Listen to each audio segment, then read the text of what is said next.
Ya, episode 56 Kitab Tauhid kita akan ngebahas tentang hukum ngomong seandainya. Hukum ngomong seandainya. Ya. Kemarin kita udah ngebahas tentang masalah meminta surga ya dengan wajah Allah. Itu silahkan bisa didengar di YouTube Abu Takeru. Sekarang kita masuk ke bab baru. Oh, untuk yang on cam pastikan kalian juga jaga adab ya. Jadi serius, kalau buat kalian yang masih makan, tidur-tiduran, gak usah on cam ya. Mending off cam aja. Karena itu akan ganggu juga, ngedistract teman-teman yang lain. Baik, kita buka acaranya, kajiannya. Bismillahirrahmanirrahim. Ala Rasulillah. Innal hamdalillahi nahmaduhu wa nasta'inuhu wa nastaghfiruh. Sungguh segala puja dan puji hanya milik Allah. Kita puji Dia. Kita mohon pertolongan dan ampunannya. Wa na'udzu billahi min syururi anfusina wa min sayyiati a'malina. Kita mohon perlindungan kepada Allah dari keburukan diri kita dan keburukan amal perbuatan kita. May yahdihillahu fala mudhillalah. Barang siapa yang Allah beri hidayah, tak akan ada seorang pun yang bisa menyesatkan. Wa may yudlil fala hadiyalah. Dan barang siapa yang Allah sesatkan, tak akan ada seorang pun yang bisa memberi petunjuk.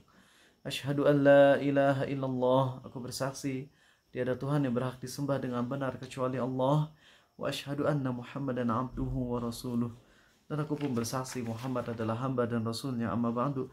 Ya teman-teman, biar nggak lama dan kalian masih fresh, karena tadi di awal udah banyak tanya jawab, langsung masuk ke materi aja. Seandainya, banyak orang yang nggak paham tentang bab seandainya ini, sehingga kalau ada orang yang ngomong kalau aja, seandainya, apalagi bahasa selain seandainya, sinonim dari seandainya apa sob? Kalau aja, apalagi? Seharusnya. Ya bisa lah, harusnya andai aja, coba aja. Pokoknya kata-kata yang maknanya sama, setara dengan seandainya. Mereka ngira kalau ngomong seandainya itu haram. Seumpamanya, karena Nabi SAW melarang untuk ngucapin kata seandainya, tapi ganti dengan apa? Qadarullah, qadarullah atau qadarullah. Ya bisa dua ya, bisa qadarullah, bisa juga qadarullah. Kalau qadarullah artinya udah takdir Allah. Kalau qadarullah artinya Allah telah mentakdirkan. Jadi sama aja gitu ya maknanya. Nah, akhirnya untuk setiap kejadian pakai qadarullah. Ada teman yang ngomong, alhamdulillah saya qadarullah bisa sholat di masjid. Lah kok qadarullah? Qadarullah itu nggak tepat untuk dipakai dalam semua kasus. Qadarullah itu tepatnya dipakai untuk kasus musibah. Adapun amal soleh atau kegiatan-kegiatan normal jangan pakai qadarullah. Ya, qadarullah saya makan pakai tangan kanan. Qadarullah saya makan biidznillah, gak usah. Ya, gak usah. Itu secara hadis saja nggak pernah kita dengar Nabi SAW ngomong kayak gitu. Aku qadarullah bersama istriku, aku qadarullah bersama istriku berjalan, aku qadarullah. Enggak kayak gitu teman-teman. Kita harus paham gitu, penempatan yang tepat, sehingga kita nggak jadi orang yang kaku ya, nggak jadi orang yang kaku karena ngiranya hadis, kita bukan merendahkan hadisnya tapi mengimplementasikannya di waktu yang nggak tepat tuh yang nggak nantinya malah jadi nggak tepat aja, nggak enak gitu ya, nggak enak. Seperti ya sedikit aja penggunaan ana antum itu nggak tepat ketika kita gunakan itu di orang-orang umum, itu nggak tepat, malah jadinya kontraproduktif terhadap dakwah teman-teman ya. Kontraproduktif itu nggak tepat gitu menggunakan ana antum ketika kita lagi di antara teman-teman main kita yang bukan anak-anak pengajian ya. Baik, kita akan langsung aja ke pembahasannya. Apa hukum dari ngomong seandainya? Seandainya Nabi kita, Ustaz Firanda menyampaikannya versi simple. Adapun AA mau menyampaikan fatwa dari Syekh Utsaimin yang disampaikan oleh Ustadz Muhammad Abdul Tuwaisikal dan juga Ustadz Sofyan Durai. Nah, sekarang versi Ustadz Firanda dulu, biar kalian tahu versi simpelnya. Jadi kalau belajar kan dari simple dulu baru yang rumit ya. Nah, Ustadz Firanda ngasih rumus yang simple, yaitu ngomong seandainya itu hanya haram dalam dua kondisi. Satu, protes sama syariat. 2, protes sama takdir Allah. Itu aja. Contoh protes sama syariat, Fahri. Kata seandainya dalam rangka untuk memprotes syariat. Seandainya Nabi turun di Indonesia. Seandainya Nabi turun di Indonesia. Turun di Arab. Kurang. Seandainya zina tidak haram. Seandainya zina nggak haram. Seandainya riba halal. Gitu ya. Tapi nanti ada rincian lagi sih. Ngomong seandainya pacaran halal, seandainya riba halal dan sebagainya, nanti ada konsekuensi, ada kalimat apa? Ada tambahan lagi untuk kasus itu. Tapi secara umumnya betul tadi ya. Statement kalau aja zina halal itu termasuk memprotes syariat. Ini nggak boleh. Adapun memprotes takdir contohnya apa? Memprotes takdir contohnya. Seandainya aku kuliah di UI. Andai aja aku kuliah di UI gitu. Ya. Nah, jadi itu yang diharamkan cuma itu aja. Tapi problem dari hal ini, dari klasifikasi usaha firanda yang disampaikan ini adalah nanti ada kasus di mana ngomong seandainya saya kuliah di UI, ngomong kayak tadi kan kita udah bahas ya, ngomong seandainya saya kuliah di UI. Itu kan masuk ke protes terhadap takdir ya, karena saya kuliahnya nggak di UI nih. Terus kita ngomong kalau aja saya kuliah di UI. Itu kan berarti protes terhadap takdir. Tapi ternyata nanti ada rincian lagi yang mana ngomong kayak gitu jadi boleh, gak haram. Karena itulah kenapa rincian dari usaha firanda ini masih global, yang nanti bisa dirinci lagi oleh fatwa dari Syekh Utsaimin. Oke, yuk kita bahas aja yuk sekarang ya. Jadi ngomong seandainya itu kita bisa bagi jadi 6. Ya. Jadi hukumnya ada 6. 1, ngomong seandainya dalam rangka mengungkapkan keberatan terhadap hukum Allah. Berat sama hukum Allah. Tapi bukan membenci. Bukan membenci hukum Allah, tapi berat aja. Andai aja zina halal. Andai aja riba halal.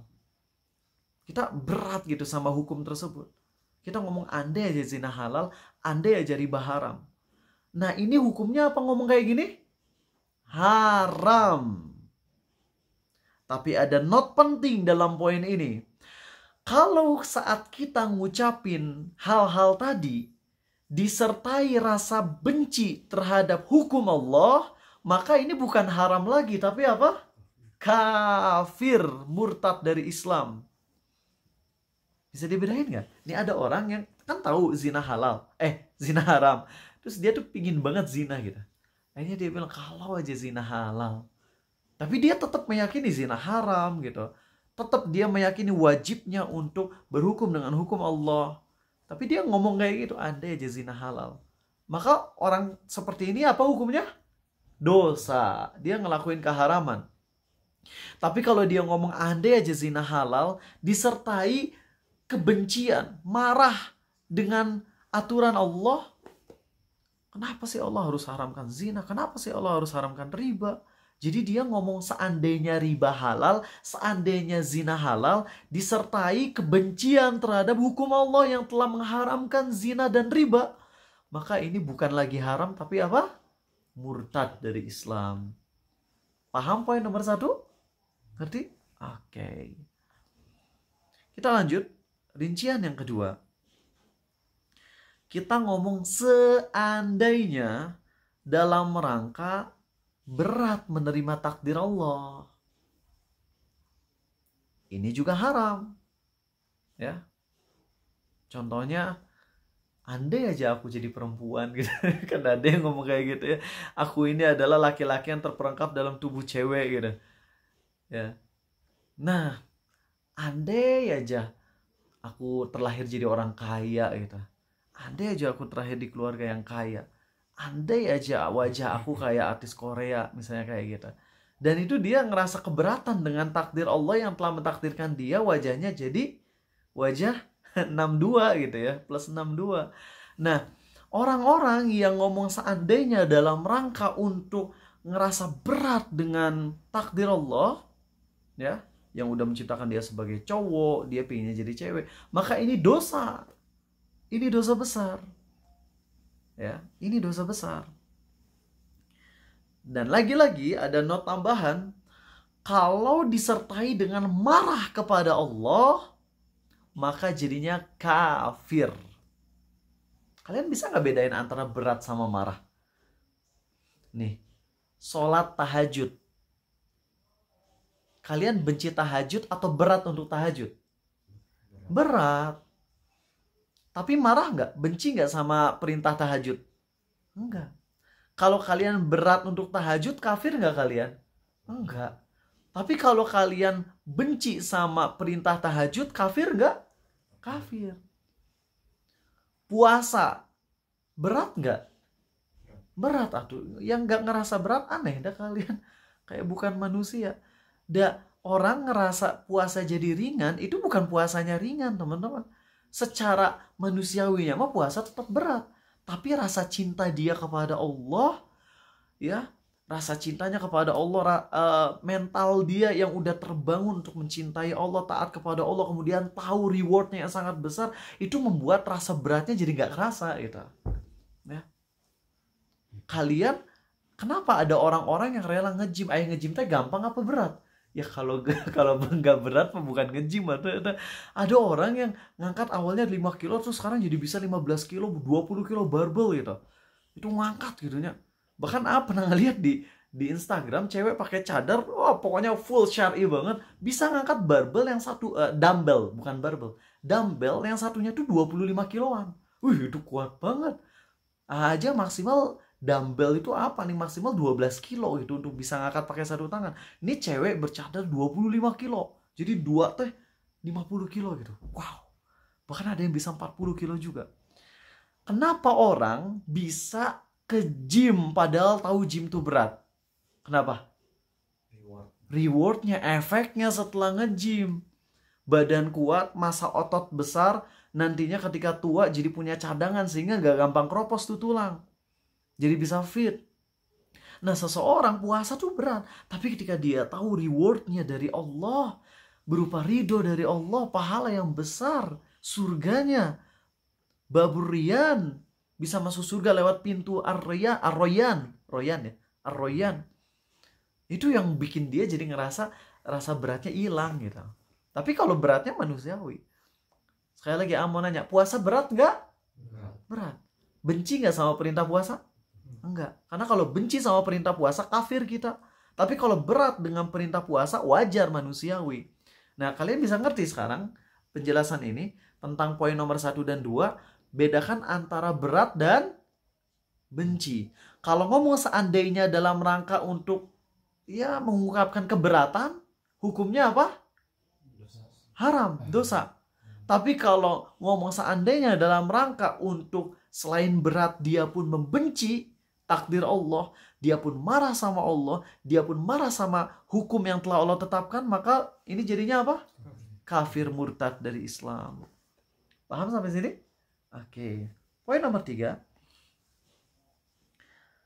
adalah mengucapkan seandainya dalam rangka menyesali musibah dunia. Ya, kalau yang nomor 2 mah kan takdir yang sifatnya tuh emang udah ketetapan Allah, kayak Fahri jadi cowok. Fahri emang cowok, bukan jadi cowok. Fahri emang cowok. Arizal lahir sebagai orang Indonesia. Itu kan takdir yang udah paten aja gitu lah. Kita nggak bisa ada ikhtiar. Kalau ini pembahasan nomor 3 ini ya adalah kita sedih dan kita ngomong seandainya sambil kita bersedih hati dalam rangka untuk memperlihatkan rasa berat kita atas musibah dunia yang menimpa kita. Yang mana kita emang bisa rubah kita. Kalau cowok bisa nggak rubah jadi cewek? Nggak akan bisa. Nggak akan pernah bisa rubah jadi cewek. Mau diobrak-abrik, nggak akan bisa. Tetap aja cowok gitu. Walaupun kelamin udah hilang, tetap aja cowok. Nggak akan bisa jadi cewek. Gitu. Tapi kalau poin nomor 3, lebih ke takdir yang mana kita bisa ikut andil gitu. Untuk ikhtiar. Contohnya apa? Raffi kalau datang dari jam 8, Raf, aduh kasih pizza. Ini bohongan ya, bohongan ya. Jadi jangan dulu GR. Kalau jam 8 datangnya Raffi, aduh kasih pizza. Bukan pizza yang Israel, enggak, pizza yang bener-bener pro Palestina gitu. Tapi Raffi tadi datangnya jam 8 lebih 5 menit. Jadi Raffi nggak dapat pizza. Terus Raffi ngomong gini, andai aja aku datang lebih awal, nih aku akan dapat pizza. Nah, ngomong seandainya yang kayak gini, hukumnya apa? Haram. Paham? Ya. Andai aja aku nggak ketiduran, aku nggak akan telat nih ke pesawat. Nah, itu nggak boleh ngomong kayak gitu. Jadi kalau udah terlanjur musibah menimpa kita atas kelalaian kita kayak, atau yang kita nggak lalai tapi emang Allah takdiran kayak gitu, udah jangan ngomong seandainya. Ngomongnya apa? Qadarullah atau qadarullah wa ma syaa fa'al. Ini udah takdir Allah, apa yang Allah kehendaki akan terjadi. Itu poin nomor 3 ya, yaitu ngucapin seandainya dalam rangka menyesali musibah dunia yang menimpa kita. Keempat adalah mengucapkan seandainya dalam rangka menjustifikasi maksiat. Dalam rangka untuk menjustifikasi, itu apa sih bahasa yang lebih simpelnya? Bahasa Membenarkan. Membenarkan bisa artinya bagus, yaitu meluruskan. Dalam rangka untuk mencari kebenaran ya. Dalam rangka mencari pembenaran gitu, mencari pembenaran. Arizal ngelakuin misalnya Fahri pacaran, terus habis itu ingetin Fahri jangan pacaran. Terus Fahri ngomong kayak gini, seandainya Allah ngasih hidayah ke saya nggak akan pacaran. Nah, ini nggak boleh, ini dosa. Orang-orang musyrik di dalam Al-Quran itu Allah sampaikan kan tentang ucapan orang musyrik di surah Az-Zukhruf. Tiba-tiba ngeblank gini, walau sya'ar rahmanu ma abadnahum. Nah, wa qalu law sya'ar rahmanu ma abadnahum. Orang-orang musyrik ngomong kayak gini, kalau Allah menghendaki, kami nggak akan nyembah berhala kok. Gitu. Dalam artian lainnya, kalau Allah mau, Allah pasti ngebuat aku cuman menyembah Allah aja kok. Tapi Allah nggak mau ya, makanya aku sembah berhala gitu. Itu kan menjustifikasi maksiat jadinya. Ya, nggak boleh ngomong seandainya Allah ngasih aku hidayah, aku nggak akan zina. Jangan kayak gitu. Ya, tobat dari zina. Nah, ini persis dengan kisah yang sering sampaikan, yaitu ketika Umar bin Al-Khattab ketemu sama pencuri, yang mana pencuri ini mau dipotong tangannya. Pencuri ini nanya ke Umar, "Hei Umar, kenapa engkau mau potong tanganku? Seandainya Allah nggak menghendaki aku mencuri, aku nggak akan mencuri kok," gitu ya. Jadi maksudnya si pencurinya ngomong, aku ini mencuri karena Allah yang mentakdirkan aku mencuri. Umar jawab aja, ya udah, Allah takdirkan kamu mencuri, saya juga motong tangan kamu karena Allah takdirkan aku motong tangan kamu gitu ya, simple gitu. Dilawan aja pakai logika lagi. Nah, jadi teman-teman nggak bisa kita ngomong seandainya dalam rangka menjustifikasi atau mencari pembenaran atas maksiat yang kita lakukan. Itu nggak boleh. Itu haram. Ya. Kelima adalah ngucapin seandainya dalam rangka berangan-angan. Nah, untuk poin nomor 5, ini tergantung isi angan-angannya. Kalau angan-angannya baik, maka jadinya pahala. Kalau angan-angannya buruk, maka jadinya dosa. Seperti seseorang yang ngomong kayak gini, seandainya aja aku kaya, aku jadi bisa banyak sedekah, aku bisa ini, bisa itu, bisa ini, bisa itu. Nah, ngucapin seandainya yang kayak tadi dapat pahala. Tapi kalau ada orang yang bilang seandainya aku kaya, aku bisa hidup hedon, aku bisa nyari cewek dimanapun yang saya inginkan, saya bisa mabok-mabokan, saya bisa kemana aja, saya bisa jalan-jalan ke negeri-negeri manapun, termasuk negeri-negeri kafir, maka ngucapin seandainya yang kayak gini dosa banget. Hati-hati. Kalau baru di hati gimana? Kalau baru di hati nggak dicatat dosa oleh Allah. Kalau di dalam hati kita berangan-angan melakukan amal soleh, itu jadi pahala. Apalagi kalau pakai diucapin, seandainya aku kuat, aku bisa membantumu. Itu pahalanya makin gede dengan ngucapin seandainya itu. Sebaliknya kalau kita berangan-angan berbuat dosa, Allah nggak catat jadi dosa. Tapi kalau diucapin, dicatat nggak? Dicatat kalau diucapin mah.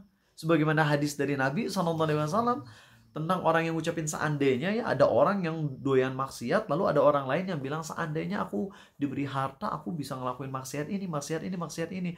Maka kata Nabi SAW, mereka berdua sama tuh, sama-sama dosa. Jadi beda ya antara kalau baru di hati berangan-angan dengan kalau udah diucapin di mulut gitu. Oke, yang terakhir adalah ngucapin seandainya dalam rangka untuk menjelaskan hal yang sifatnya logis sesuai sunatullah. Fahri gagal dalam ujian, terus ngomong gini, seandainya kamu malam belajar lebih giat, nih saya kamu akan lebih mudah mengerjakannya, nih saya kamu akan lulus. Logis nggak? Logis. Ya. Seandainya kamu datang lebih awal, kamu akan dapat pizza. Itu boleh ngucapin kayak gitu dari sisi Arizal. Bahkan Raffi juga sebenarnya boleh ngomong kayak gitu, tapi jangan disertai penyesalan. Kalau disertai penyesalan, inilah yang diharamkan Nabi SAW. Tapi kalau ngucapinnya bukan dalam rangka penyesalan, maka itu hukumnya mubah, boleh. Jadi kalau misalnya kalian ketabrak, misalnya ya, kalian lagi perjalanan, terus kalian ketabrak mobil, dar gitu. Terus kalian ngomong kayak gini, seandainya aku pergi lebih awal, aku nggak akan ketabrak mobil, aku nggak akan kecelakaan. Nah, kalau ngomong kayak gitu dalam rangka untuk menjelaskan kronologi aja, dan itu logis kan, kalau datangnya lebih awal ya nggak akan ketabrak sama mobil ini, tapi mungkin sama mobil yang lain gitu ya. Tapi kan logis gitu, kalau saya datangnya lebih awal, atau gini deh, misalnya ada lampu merah, terobos, pas sudah terobos, ketabrak. Ngomong seandainya saya nggak nerobos, saya nggak akan ketabrak. Logis nggak? Logis. Boleh nggak ngucapin gitu? Boleh, asal bukan dalam rangka untuk menyesali takdir. Kalau dalam rangka menyesali takdir, disinilah yang dosa. Tapi kalau dalam rangka untuk menjelaskan hal yang sifatnya logis, ini nggak ada masalah. Paham 6 poin ini? Coba ulang lagi. Ada yang bisa nggak ngulang? Yang nggak nyatet ya. Kalau Raffi kan nyatet. Coba Fahri. 1, lupa. 2, forget. 3, poho. 4, hilaf ya. Oke, silakan Pak. Yang ke-1, menyesali itu apa, atas takdir yang tidak bisa dirubah. Menyesali hukum Allah dulu ya, menyesali hukum Allah ya. 2, menyesali takdir yang tidak bisa dirubah. Menyesali takdir yang nggak bisa dirubah. 3, menyesali apa sih? Yang menyesali Habibi dunia. Menyesali perbuatan salah yang enggak kita salah, musibah dunia ya. Ketiga, menyesali musibah dunia ya. Keempat, mencari pembenaran, mencari justifikasi ya. Kelima, ngucapin seandainya dalam rangka berangan-angan. Kalau itu tergantung isi angan-angannya ya. Dan yang keenam, ngucapin seandainya yang sifatnya logis. Seandainya kamu sering olahraga, misalnya ada orang udah tua gitu ya, jadi duduk terus kita ngomong, seandainya kamu dari muda ngikutin saran saya untuk sering olahraga, kamu nggak akan gini. Itu logis nggak? Logis. Bukan sotoy, tapi emang logis. Itu boleh ngucapin kayak gitu ya. Nah, jadi simple sebenarnya. Nah, orang-orang rata-rata jatuhnya tuh banyaknya di yang mana coba? Menyesali musibah dunia. Yang mana sebenarnya kalau yang menyesali musibah dunia ini, kalau mereka ngucapinnya bukan dalam rangka menyesali, tapi hanya ngasih tahu yang sifatnya logis aja. Kalau saya tadi malam gak begadang, aku gak akan kesiangan bangunnya, gak akan ketinggalan kereta. Nah, kalau ngomong kayak gitunya bukan dalam rangka nyesalin takdir, tapi hanya ngasih info yang sifatnya logis, ini gak apa-apa. Tapi kalau ngomong itu dalam rangka menyesali takdir, disinilah yang haram. Bisa paham di sini teman? Alhamdulillah. Ya, itulah materinya teman-teman, dan kita langsung masuk ke dalil-dalilnya ya. Yang pertama adalah surah Ali Imran ayat 154, di mana orang-orang munafik itu mengatakan ya, langsung terjemahannya aja karena waktunya terbatas banget. Karena tahun lalu bikinnya 2 jam 2 pertemuan, tapi apin sekarang ringkas jadi 1 pertemuan aja. Seandainya kita memiliki campur tangan dalam urusan ini, niscaya kita nggak akan kalah. Dan tidak ada yang terbunuh di antara kita dalam perang Uhud. Lalu Allah membalas ucapan orang munafik tersebut. Kalaupun kamu berada di rumahmu nih, saya orang-orang yang telah ditakdirkan mati akan mati juga. Orang yang udah ditakdirkan mati terbunuh itu akan keluar juga ke tempat mereka terbunuh. Dan Allah berbuat demikian untuk menguji keimanan yang ada dalam dadamu dan membuktikan niat yang ada di dalam hatimu. Dan Allah Maha mengetahui segala isi hati. Teman-teman, dalam perang Uhud itu memang kalah. Sebab logisnya apa? Sebab logis orang-orang di Uhud kalah? Jumlahnya. Jumlah, bukan jumlah. tidak Karena ada pemanah, grup pemanah 50 orang, yang mana 40 pemanah ini nggak patuh dengan Nabi SAW. Yang patuh cuma 10, 40-nya nggak patuh. Akhirnya kaum muslimin kalah. Memang perang Uhud tuh kalah karena sebab sahabat Nabi SAW, yang mana Allah udah abadikan di dalam surat Ali Imran bahwasanya Allah memaafkan mereka.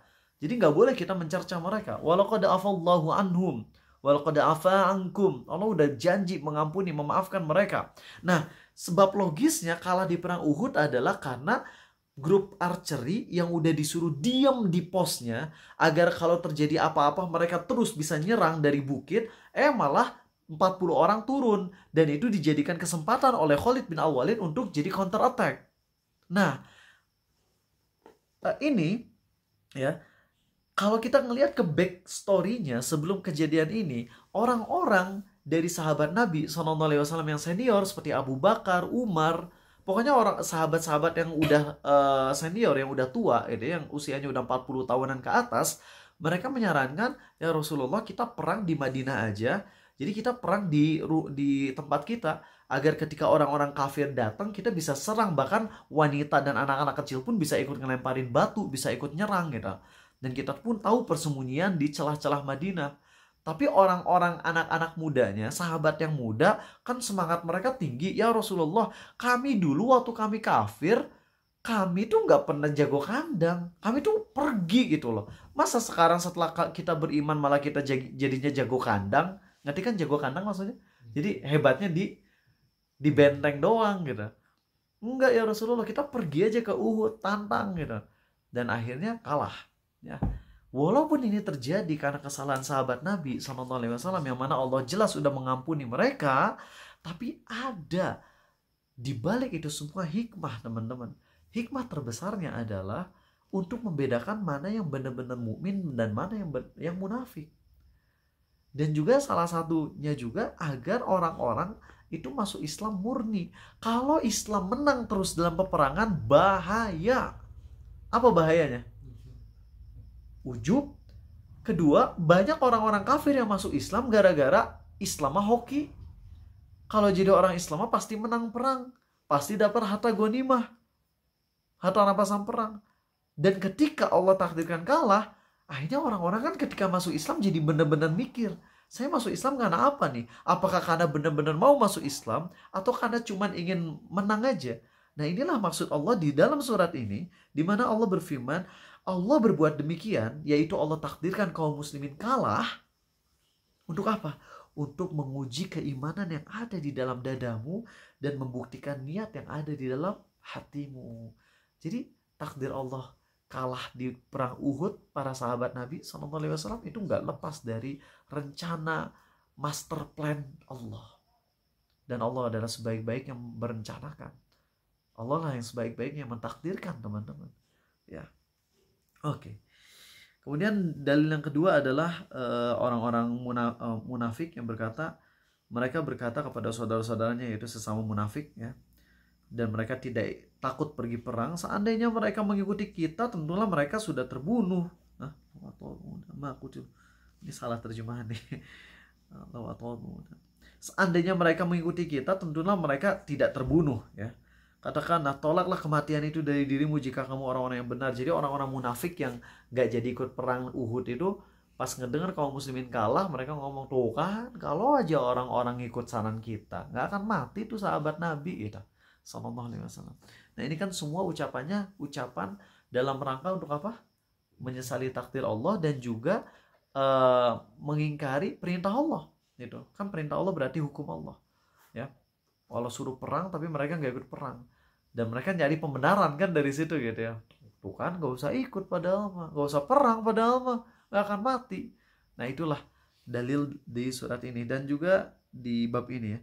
Dan juga dalam hadis sahih Muslim, Nabi SAW bersabda, bersungguh-sungguhlah dalam meraih apa yang bermanfaat untukmu, dan mohonlah pertolongan kepada Allah, dan jangan sekali-kali kamu lemah. Jika kamu mengalami kegagalan, maka janganlah kamu mengatakan, andai aku berbuat ini dan ini, tentu akan terjadi ini dan ini. Tapi katakanlah, qaddarullah wa ma syaa fa'al. Karena kalau kita ngucapin seandainya, maka itu akan membuka pintu setan untuk jadi makin sedih dan sebagainya. Ini dalilnya teman-teman ya, dan rinciannya tadi udah jelasin. Dan banyak ya dalil-dalil tentang bolehnya ngomong seandainya di luar yang 6 perkara tadi, di luar yang diharamkan ya. Seperti sabda Nabi SAW kepada sahabatnya, carilah untuk nikah, carilah walaupun hanya cincin besi. Karena walau seandainya itu kan kalimat yang sifatnya setara gitu ya. Seandainya engkau mau bekerja di perusahaan ini, maka tentu kamu akan lebih gede gajinya. Itu nggak ada masalah ya. Dan banyak lagi kok dalil-dalil baik dalam hadis maupun dalam firman Allah dan juga dalam ucapan sehari-hari ya, itu tentang bolehnya ngucapin seandainya ya, dalam rincian yang tadi. Pokoknya nggak usah bingung. Kalau kalian bingung, kembali aja ke rincian yang 6 tadi, dan nanti di sesi tanya jawab kalian bisa nanya banyak contoh. Oke teman-teman. Dan di sini aku ingin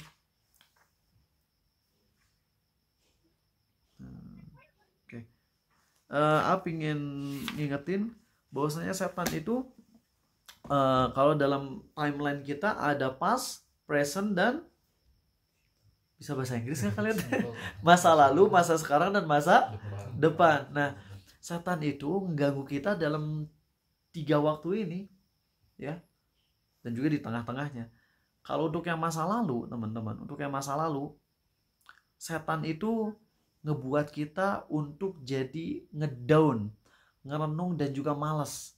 Misalnya masa lalu kita sering gagal gitu ya, dan karena kita sering gagal akhirnya kita jadi malas untuk usaha lagi. Setan ngebisikin kita untuk malas untuk usaha lagi gara-gara kita ingat sama masa lalu kita. Setan ngebuat kita jadi nggak mau memperbaiki diri karena masa lalu kita yang kita udah kelam, udah kotor, akhirnya kita jadi malas lagi untuk memperbaiki diri. Itu adalah yang setan lakukan untuk yang masa lalu. Sedangkan di dalam Islam justru memotivasi. Kalau masa lalu kita buruk ya kita perbaiki diri lagi. Makanya teman-teman, dalam ayat tentang taubat yang Allah nyuruh hambanya untuk taubat, itu luar biasa. Atau dalam hadis ya, dalam hadis Nabi SAW, beliau bersabda, seluruh anak Adam adalah pembuat dosa. Seluruh anak Adam terus-menerus berbuat dosa. Apa lanjutan hadisnya? Yang terbaik adalah mereka yang taubat. Isi hadisnya tuh bukan yang masih mendingan adalah mereka yang taubat, bukan ya, tapi yang terbaik. Bayangin, hadis tentang berbuat maksiat, Nabi kita SAW tutup dengan yang terbaik. Artinya, walaupun udah berbuat dosa, kita bisa menjadi yang terbaik masih tetap. Coba kalau hadis yang ini ya, semua anak Adam melakukan maksiat, yang masih mendingan adalah mereka yang taubat. Kira-kira kita mau taubatnya semangat atau enggak? Enggak, soalnya mau taubat juga cuma jadi mendingan doang, cuma jadi kaum mendang-mending. Tapi Nabi kita SAW memotivasi yang terbaik. Artinya walaupun kita jatuh ke dosa, kita masih bisa jadi yang terbaik teman-teman. Ya, itu untuk yang masa lalu. Untuk masa sekarang, ya lagi-lagi setan nyuruh kita untuk ikhtiarnya ngandelin diri kita sendiri ya, atau kita terlalu gantung ke orang lain. Sedangkan di dalam Islam kita diperintahkan untuk ikhtiar dengan kekuatan meminta dari Allah. Untuk yang masa depan, yaitu ketika gagal, setan bisikin kita untuk nyesel, sedangkan Islam menganjurkan kita untuk apa? Kalau gagal, sabar dan nyoba lagi. Sedangkan kalau sukses, setan bikin kita jadi sombong, sedangkan dalam Islam kita diajarkan untuk tawadu dan bersyukur kepada Allah. Jadi inilah teman-teman, ketika kita ngebahas bab seandainya, di sini kita lagi ngebahas tentang hal yang sangat penting dalam kehidupan kita, karena dalam kehidupan kita nggak lepas dari hal yang tadi saya sampaikan. Oke.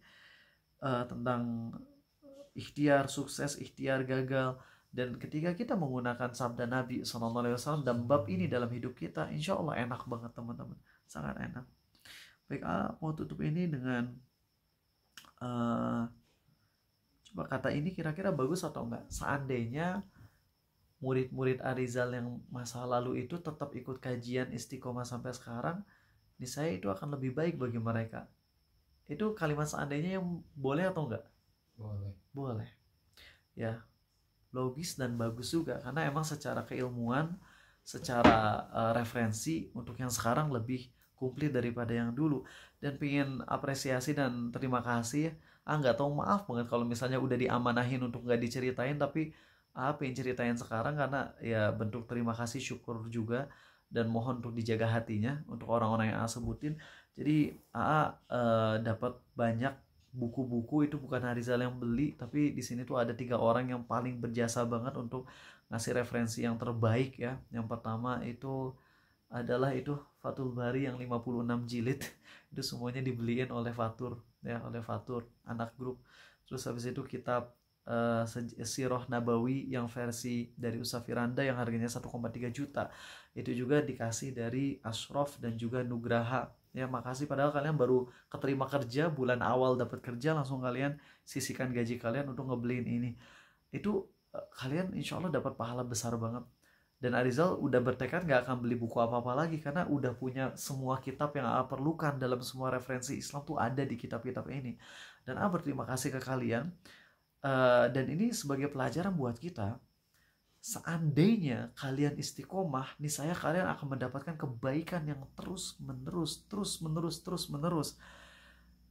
Karena ngelihat gitu, salah satu admin Paradise Traveler yang tertinggi, kan admin Paradise Traveler itu ada 5 orang yang tahun 2016, ada Abil, ada Lutfi, dan mereka Masya Allah masih istiqomah ya, ikut kajian.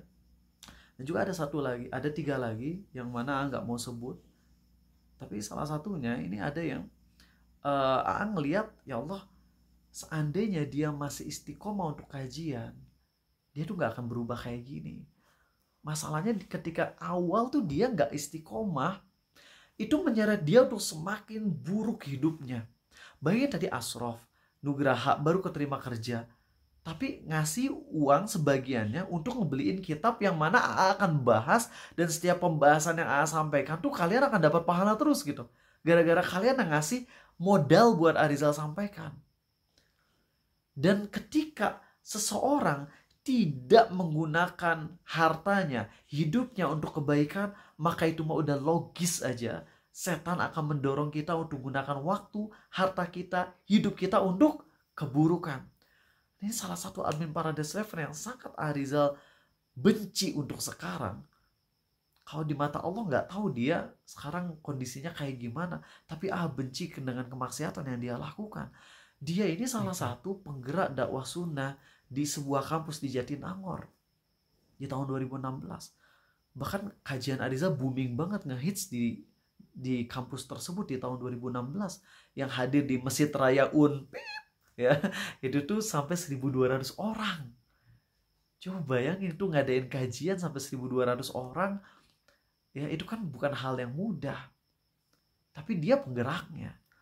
Tapi kemudian waktu berjalan, lalu kemudian kita tahulah saat Arizal pakai baju Naruto, akhirnya oleh sebagian ustadz-ustadz bilang ke murid-murid Arizal, udah jangan belajar sama Abu Takeru, itu nggak berwibawa, ilmunya cetek, ilmunya nggak pantas lah.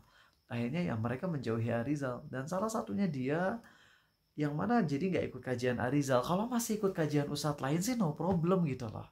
Seperti Lutfi, Abil, itu kan masih ikut kajian ustadz lain, masih istiqomah. Itu bagus. Tapi yang terjadi dari orang ini, admin yang ketiga ini, dia nggak ikut kajian. Dan dia mulai malas-malasan. Dan ketika malas-malasan, dia akhirnya keterima kerja dengan gaji yang cukup besar. Padahal dulunya miskin. Dulunya dia miskin. Orang tuanya kena stroke, kalau dia dapat uang pun dia niatin ingin bantu orang tua. Miskin asli teman-teman. Kasihan ngelihatnya. Bahkan kami pun admin-admin yang lain sempat ngumpulin uang buat ngebantu dia beli handphone gitu lah. Tapi apa yang terjadi teman-teman? Saya lagi mau ngomong, seandainya dia masih istiqomah ikut kajian, ini gak akan terjadi kayak beginian. Tapi karena dia gak istiqomah dalam kajian, mungkin salah satunya karena Arizal salah, oke lah salah.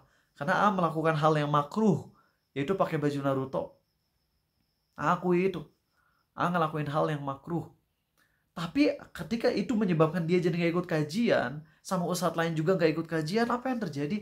Dia udah jarang ikut kajian, kemudian dia dapat pekerjaan yang cukup bagus dengan gaji yang cukup besar.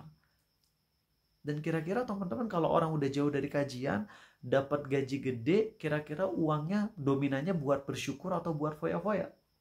Foya-foya. Dan dia terang-terangan di medsos. Nggak ngerti, yang dulu healingnya adalah pergi ke kajian Ustadz A, Ustadz B, Ustadz A, Ustadz B. Healingnya adalah duit yang dimiliki buat charter mobil agar dari Jatinangor bareng-bareng untuk ikut kajian sama teman-temannya yang lain. Nah sekarang udah dapat duit banyak yang harusnya ya, duit yang banyak itu bisa dipakai lagi buat charter apa, bis kayak ya, buat ikut kajian Ustadz Nuzul atau kayak gimana.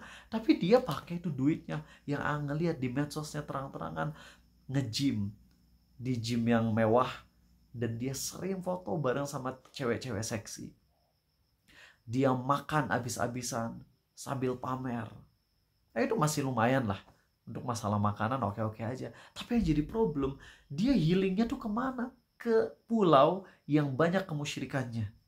Dia pergi ke tempat ibadah orang kafir sambil pakai pakaian yang ya pokoknya sambil ngasih itulah simbol-simbol yang kita tahu udah menjadi ciri khas agama mereka. Dan dia pun sampai berani ngucapin salam lintas agama. Yang kita tahu ya, salam lintas agama tuh bagi orang yang nggak ngerti terjemahannya, ya mereka diberi maaf, diberi uzur. Tapi buat yang udah tahu maknanya, yang mana salam lintas agama itu ada salah satu maknanya adalah semoga dewa menyertaimu. Kalau orang udah tahu, apalagi dia anak pengajian, ngucapin itu ya jadinya kufur akbar dong. Kan serem teman-teman. Seandainya dia mau istiqomah dalam kajian, gak akan kejadian ini. Ingat, gak ikut kajian tuh yang rugi bukan kita, bukan orang lain, tapi kita sendiri. Banyak orang yang akhirnya terjatuh ke dosa, yang akhirnya yang rugi dirinya sendiri. Ada salah satu yang gak boleh kasih tahu ya, pokoknya adalah seseorang yang dulu suka ikut kajian Arizal walaupun secara online. Terus habis itu mulai gak istiqomah, jarang ikut kajian, dia kerja di sebuah tempat yang terkenal di Bandung dengan gaji 4 juta. Karena jarang ikut kajian lagi, ya efeknya adalah keimanan semakin gak kuat. Dan si suami ini mulailah memberanikan diri untuk jatuh ke dosa riba. Dosa ribanya apa? Yaitu beli motor dengan cara leasing. Ya, dan dia udah tahu itu riba. Dan dia tuh mikir kayak gini, tenang aja lah kalau saya udah beli motor dengan cara leasing ini, walaupun ini riba, tapi kan nanti setelah kerja yang gajinya 4 juta, saya juga bisa tambah dengan ngegojek. Jangan gojek nyebut merek apa? Ngeojol gitu ya. Dengan ojol kan saya bisa nambah penghasilan sehingga saya bisa bayar hutang ribanya, saya bisa beres. Taunya apa? Setelah beli motor, orang udah jatuh ke dosa riba. Setelah beli motor yang ada adalah dia semakin lemah tubuhnya, gak bisa kerja tambahan, duit utang semakin tinggi.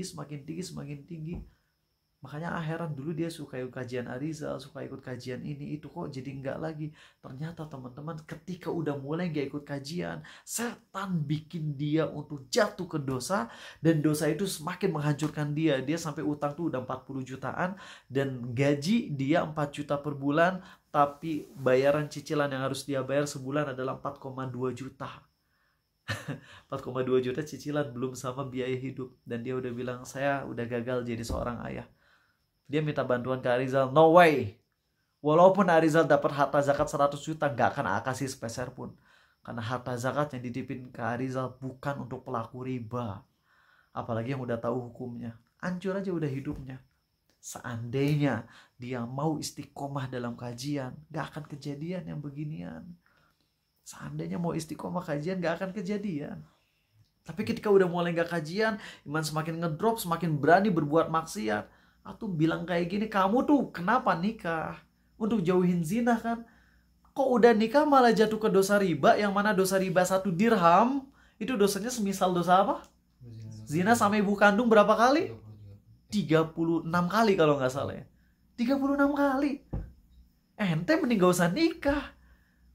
Daripada setelah nikah akhirnya jatuh ke dosa riba. Kan itu gila-gilaan teman-teman. Andai mau istiqomah di kajian gak akan kejadian seperti ini.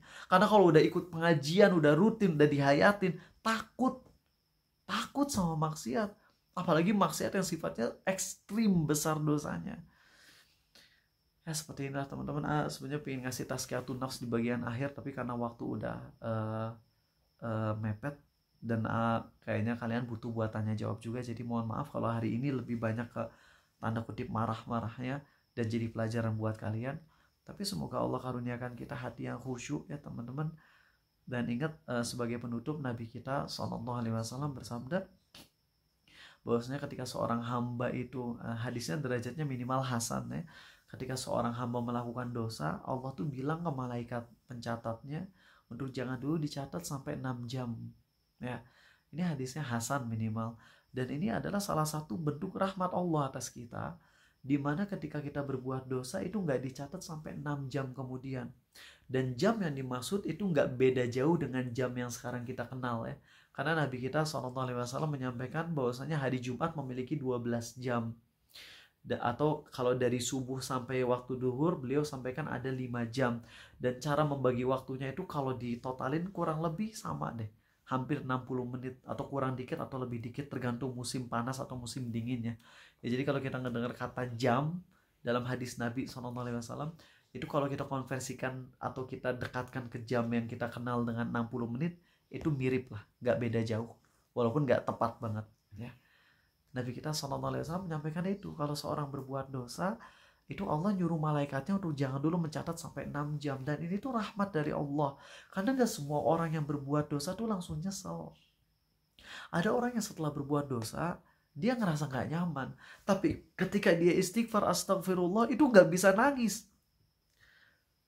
Tapi ketika dia udah berbuat dosa, mungkin awalnya setelah berbuat dosa dia banyak main game dulu 1 jam, terus habis itu dia zikir dulu setengah jam, tapi zikir juga nggak bisa dihayatin. Habis itu dia mungkin main bola 1 jam, atau dia mungkin tidur 2 jam. Pas udah 5 jam kemudian baru di situ Allah taruh rasa nyesel.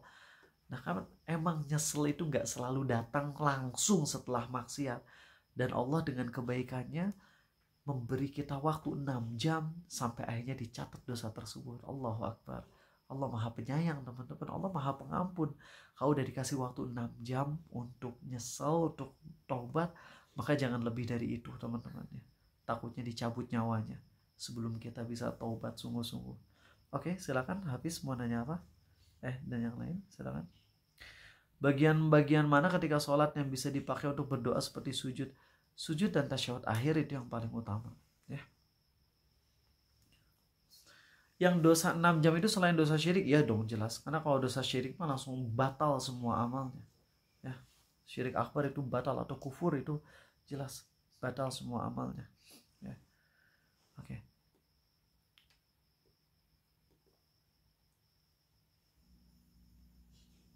Ya Allah, ada yang jatuh ke dosa judol ya. Minta doanya supaya bisa dimudahkan sama Allah ya. Semoga Allah karuniakan taubat, itu yang pertama ya. Kemudian semoga Allah mudahkan untuk bisa membayarnya ya. Teman-teman, nanti tahun 2025 ya, sesuai prediksi dari para ahli ekonomi, akan terjadi apa ya istilahnya, crash atau apa dalam ekonomi dunia. Jadi pastikan jangan sampai kalian beres 2024 masih punya hutang, apalagi hutang riba ya. Persiapkan dengan baik ekonomi kalian. Tahun 2025 tuh secara perhitungannya, ini buat kita yang main kripto ya. Kalian anak-anak grup yang kripto halal, kalian juga mungkin sering ngedengerin tentang prediksi-prediksi, dan secara ekonomi itu tahun 2025 bisa inflasi itu tinggi banget, bisa hancur, meroket tinggi. Jadi kalau kalian yang masih punya hutang yang riba, aduh, siap hancur. Ngingetin dari sekarang, siap hancur. Biar apa? Biar nanti pas hancur nggak terlalu sakit gitu. Taubat, apalagi yang udah tahu ilmunya masih berani riba, hancur keluarga Allah. Kalau kalimat ini gimana? Enak ya orang Kristen kalau pergi nggak usah bingung sholat. Wah, itu termasuk bahaya banget ini. Ya Allah, ini pertama udah protes terhadap perintah Allah ya, terhadap hukum Allah berarti di sini. Lalu kalau menyesali maksiat kita sendiri juga tidak boleh. Kalau aja aku tidak begadang pasti tidak akan terlambat sholat subuh. Kalau menyesali maksiat itu malah jadinya pahala. Kan gini ya, kalau aja aku nggak begadang nih, aku nggak akan ketinggalan sholat subuh. Berarti angan-angan dia adalah apa? Ingin sholat subuh tepat waktu. Jadinya berpahala di situ. Makasih teh, bagus banget ya. Bagus banget. Itu nggak ada masalah. Jadi kalau misalnya menyesali musibah, menyesali maksiat, ngomong seandainya aja. Andai aja dari dulu aku udah ikut pengajian, aku tuh nggak akan jatuh ke dosa ini, dan ini. Nah, itu bagus ngomong kayak gitu seandainya. Apa hukumnya kalau secara langsung ke diri sendiri maupun di dalam hati ngomong seandainya, tapi bukan untuk menyesali takdir, tapi karena marah pada diri sendiri karena terjerumus hal yang tidak baik. Ini sama pertanyaannya, bagus ya. Itu bagus ya. Kalau kita ngomong seandainya dalam rangka untuk memperbaiki diri, dalam rangka untuk memotivasi ingin menggapai yang lebih baik, itu bagus. Bagus banget. Ya. Ada yang mau nanya dari kalian? Zaki? Raffi? Kenta? Belum? Oke. Kenapa lu nggak ngajak dia invest? Terus kita bilang beberapa alasan yang kurang enakin yang akhirnya nggak diajak. Apakah termasuk gibah? Alasannya lebih ke personal sih, bukan hartanya. Boleh kita ngegibahin seseorang kalau emang darurat ya. Tapi pastikan jangan sampai disebarluaskan gitu. Kalau emang yang sifatnya personal, yang emang efeknya cuma dia aja, itu jangan disebarluaskan, nggak boleh. Kasihan. Karena kita diwajibkan menutupi aib kaum muslimin, ya, bukan malah menyebarluaskannya. Yang boleh disebarluaskan tuh orang yang memang sudah dianya terang-terangan. Itu yang boleh digibahin. Adapun yang belum terang-terangan, kalaupun kita ingin minta bantuan ke orang lain untuk menasehatinya, itu benar-benar harus privasi. Karena aib kaum muslimin tuh sesuatu yang harus kita jaga. Makanya kan ketika kita doa, ya Allah tutupi aib-aib kaum muslimin. Karena kalau kaum muslimin terlihat aibnya, yang efeknya kepada siapa? Kepada agama nanti kan, dicap buruk. Gitu teman-teman. Jadi harus hati-hati ya.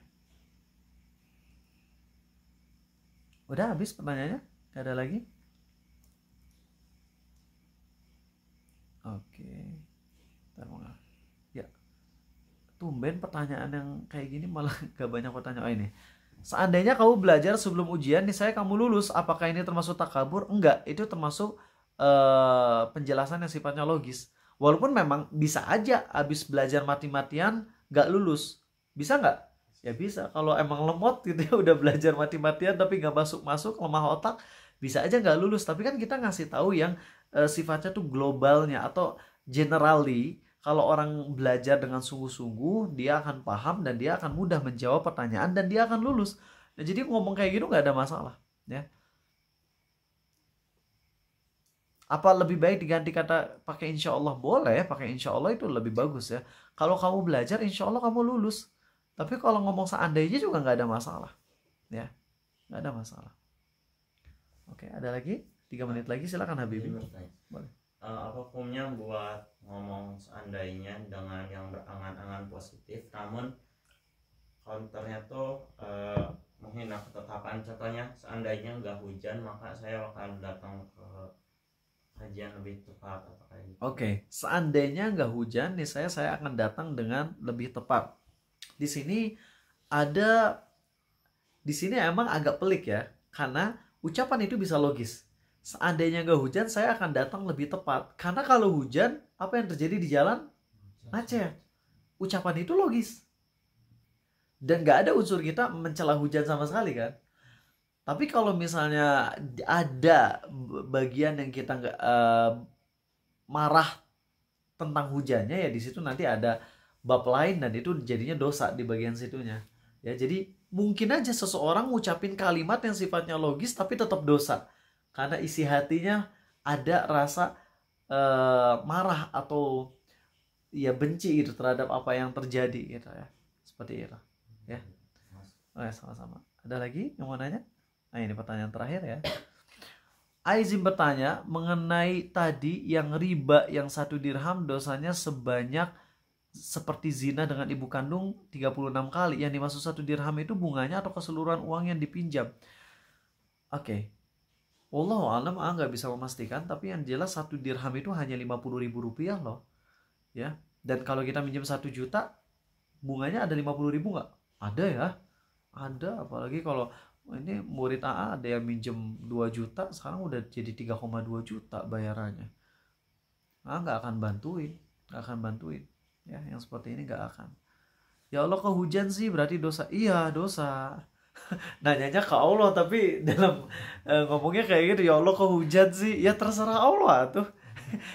Udah bener sih ngomongnya ke Allah tapi kok kayak gitu. Jangan ngomong kayak gitu. Ya Allah hujan. Kalau emang udah terlanjur ngucapin gitu ya langsung istighfar, ya Allah ampuni aku ya Allah. Aku nggak bermaksud marah padamu ya Allah, tapi ini adalah keberatan yang sifatnya naluriku ya Allah. Maafkan aku. Nah, itu spontan. Ngomong aja jujur ke Allah ya. Ya Allah, gitu. Kayak tadi. Seandainya hidup saya kayak orang di luaran sana belajar agama, sedangkan saya kurang. Bentar, ini pertanyaan terakhir.